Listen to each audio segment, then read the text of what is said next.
Hello to all of you, welcome to our YouTube channel. एक और शानदार class के साथ मैं स्वागत करता हूं मेरे अपने यूट्यूब चैनल पे। आज के सेशन में अपन बात करने वाले हैं DSSB PHN important questions,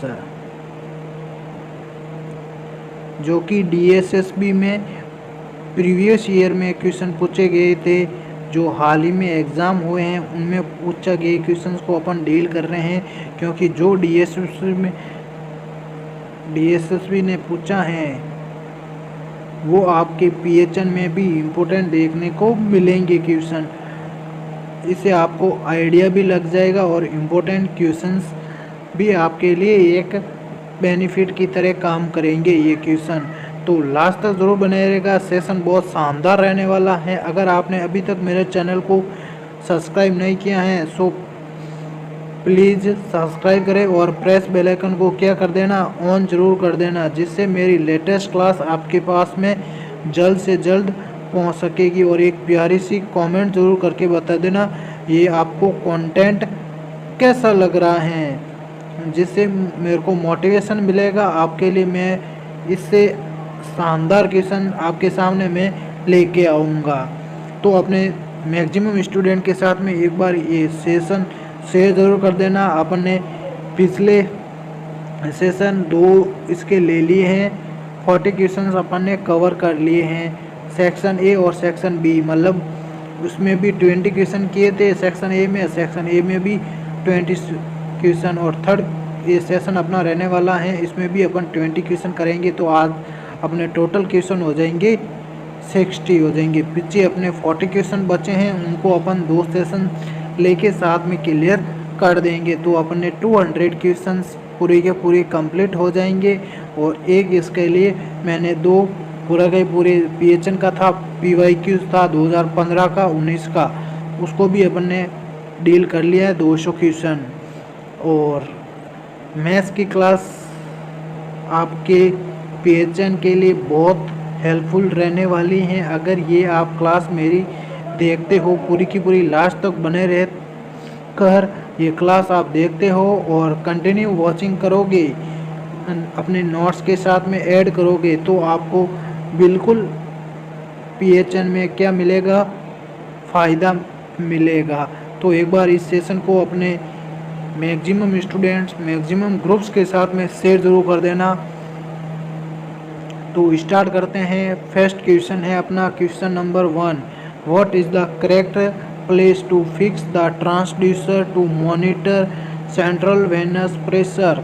option A है अपना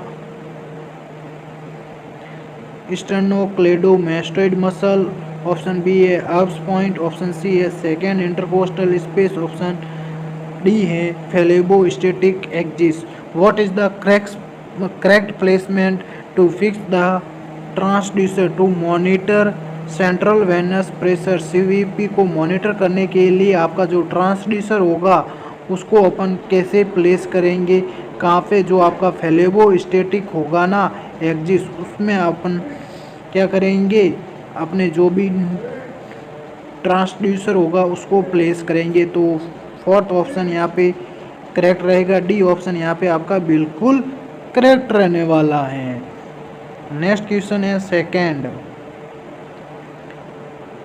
ए postnatal woman loses contact with reality and experiences delusions, hallucination and disorientation.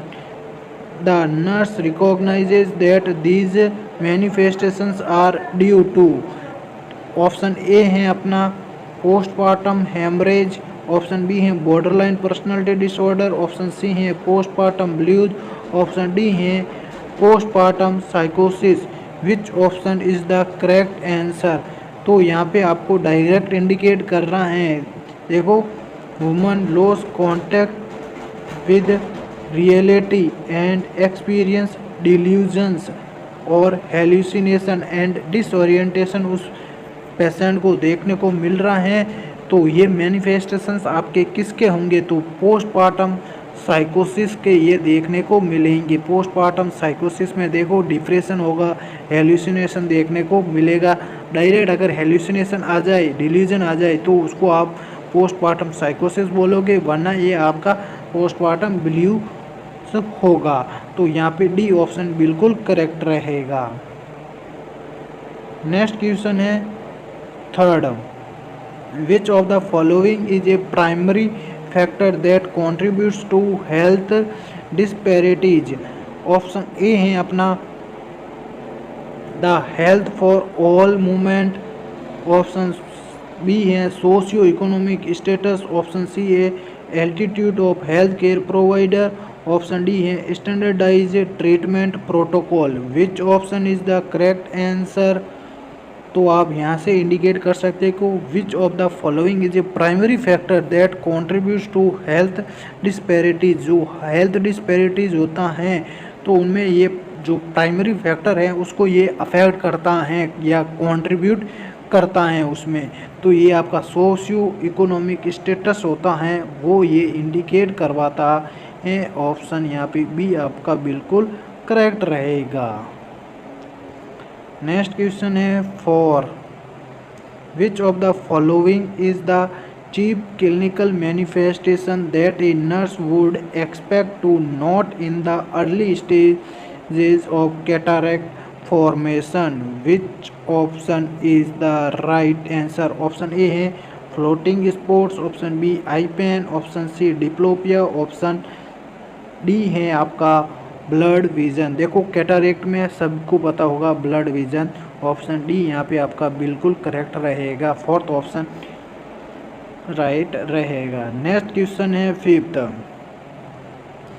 an interdisciplinary approach used to provide health and social services with an oversight of the total health care plan by a nurse is referred to as।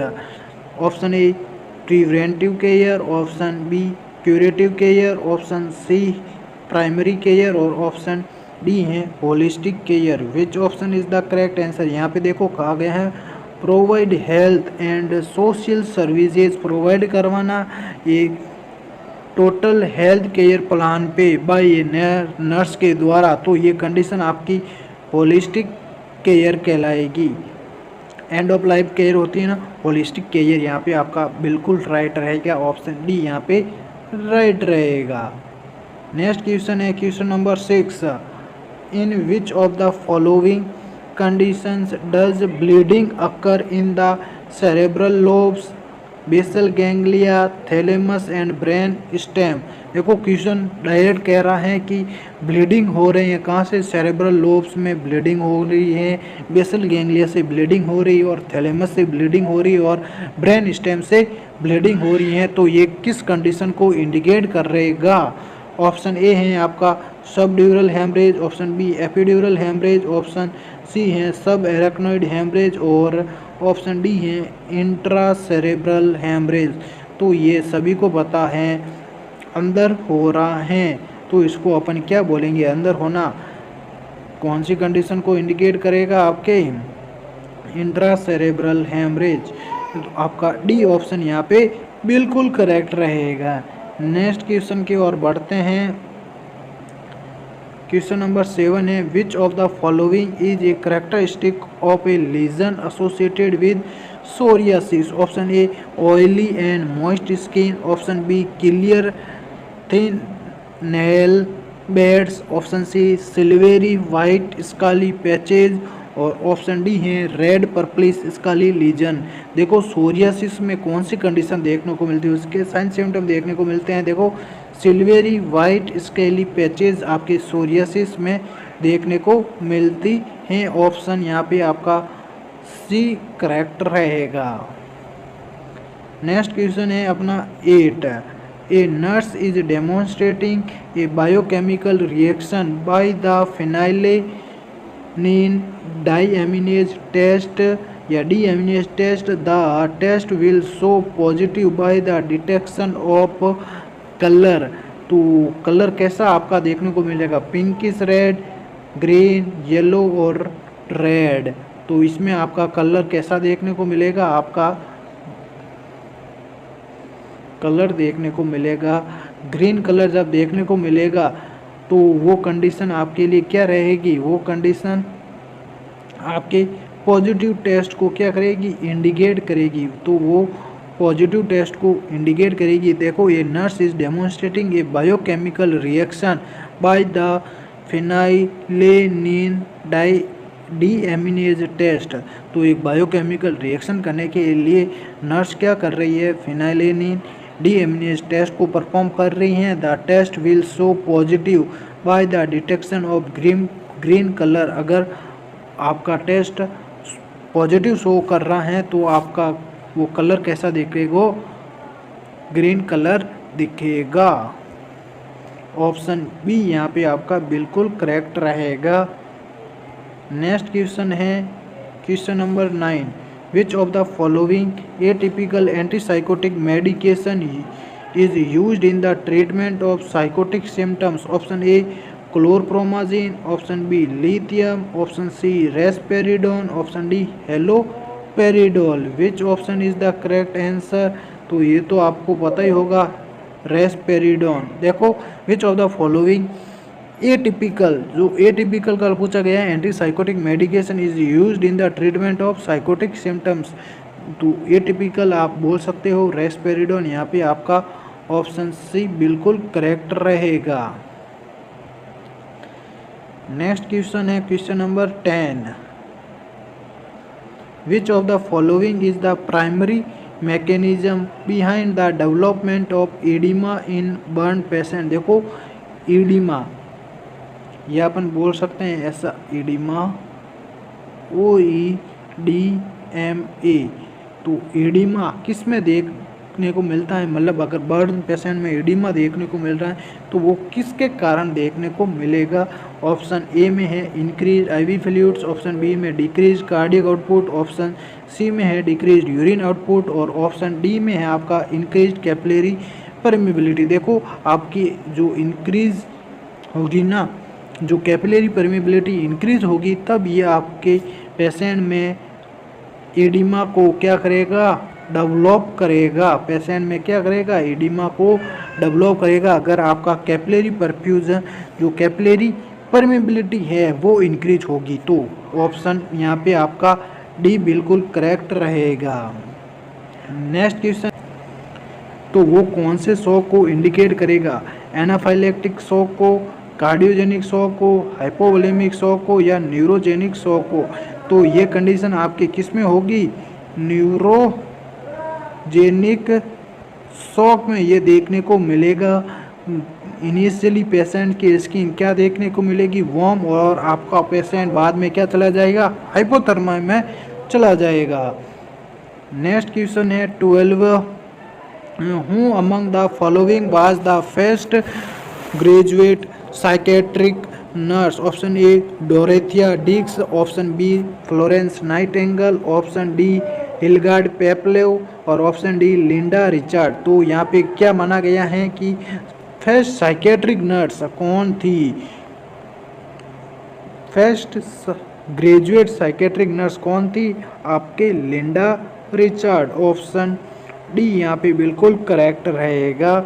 Next question है 13, the benefit of using open ended questions in verbal communication is to encourage, option A very limited response, option B detailed responses, option C focus on specific information only, option D है shorter conversation। which option is the correct answer?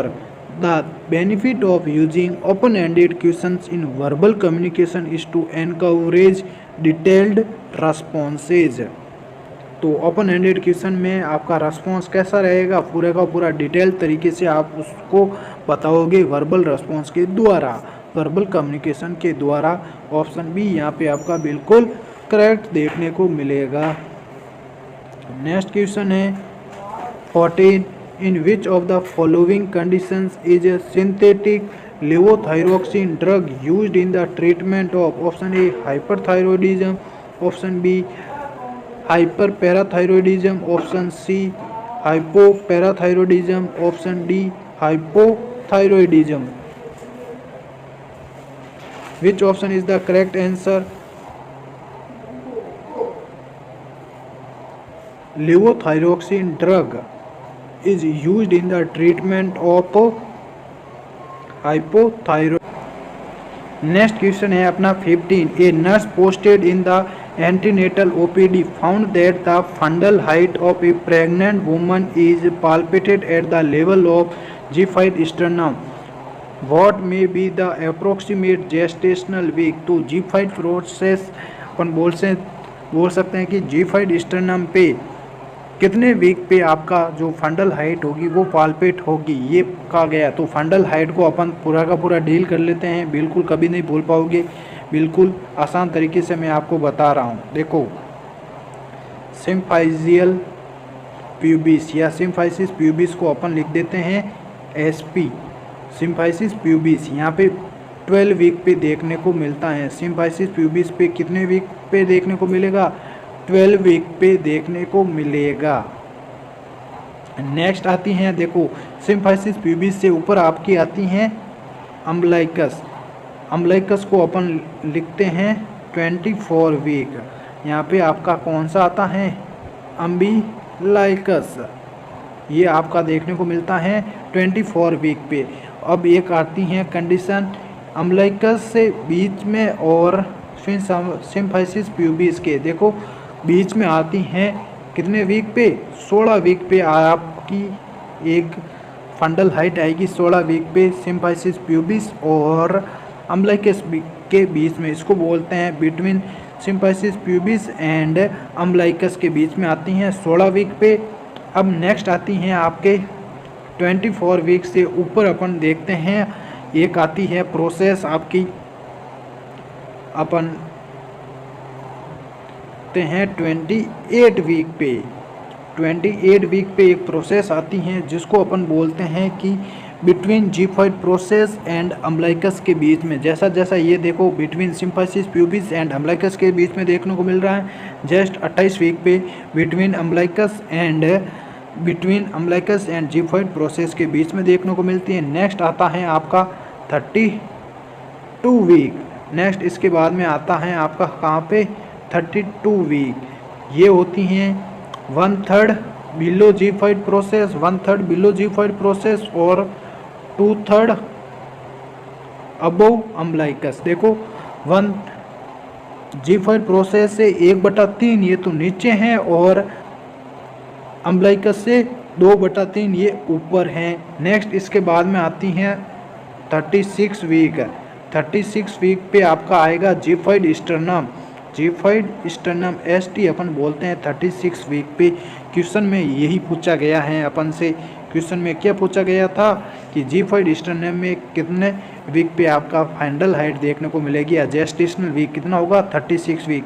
Next इससे बाद में आती हैं एक 36 week हो गया, इसके बाद में आती हैं 40 वीक पे। 40 वीक पे 36 वीक पे आए गए। अब आता है 40 वीक में, यही होता है 40 वीक में भी आपका क्या देखने को मिलता है?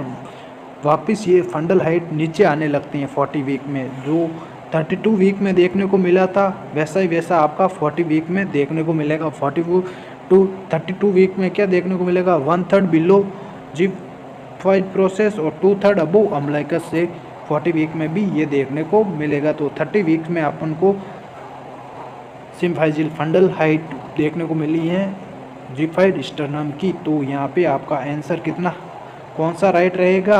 ऑप्शन सी यहाँ पे बिल्कुल करेक्ट देखने को मिलेगा। नेक्स्ट क्वेश्चन है delusion is a disorder of thought disorder होता है। ऑप्शन डी यहाँ पे बिल्कुल करेक्ट रहेगा। ये तो सभी को बताओ, कई बार एग्जाम में पूछा गया। नेक्स्ट क्वेश्चन है the nurse performs hand hygiene procedures to prevent the spread of infection. Which type of disinfection is the following? Option A concurrent disinfection, option B surgical disinfection, option C prophylactic disinfection, option D है terminal disinfection. देखो एक nurse है perform कर रही है hand hygiene procedure को किससे prevent करने के लिए? स्प्रेड ऑफ इन्फेक्शन से प्रिवेंट करने के लिए हैंड हाइजीन प्रोसीजर को परफॉर्म कर रही है नर्स। तो ये किस प्रकार का डिसइंफेक्शन होगा, ये आपका डिसइंफेक्शन होगा प्रोफाइलैक्टिक डिसइंफेक्शन। ऑप्शन सी यहाँ पे बिल्कुल करेक्ट रहेगा, ऑप्शन सी यहाँ पे राइट रहेगा। नेक्स्ट क्वेश्चन है 18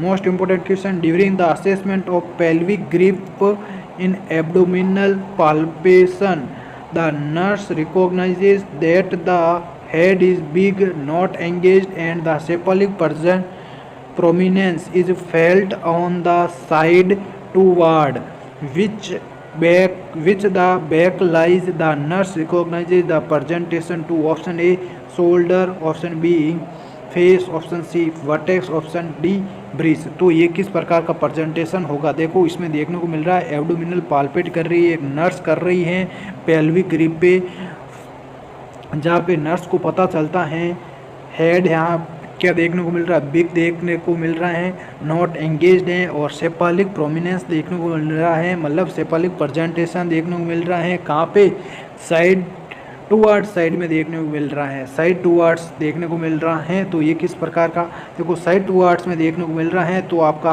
पेल्विक ग्रिप, तो मुंह आपका फेस कैसा देखने को मिलेगा, पेल्विक ग्रिप में देखने को मिलेगा। तो यहाँ पे आपका फेस प्रेजेंटेशन होगा, फेस प्रेजेंटेशन ऑप्शन बी यहाँ पे बिल्कुल करेक्ट रहेगा। नेक्स्ट क्वेश्चन है 19, सेकेंड लास्ट क्वेश्चन है आज के सेशन का, very very very important, NORCET में भी ये इंपॉर्टेंट क्वेश्चन है।